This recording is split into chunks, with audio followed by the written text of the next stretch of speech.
Just a little quick run through on this Sharp TV. I finished it up. It's been running now for about 15 minutes or so.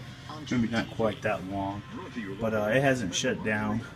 So it was those LED drivers for the backlight. That connection was a problem. Again, this was a Sharp model. LC40le550u. It is a 2000, I believe, 2013 model TV, so it's not quite that old to be having this kind of problem, but it did. But as you can see, it works. It's functional. Let it run for a while.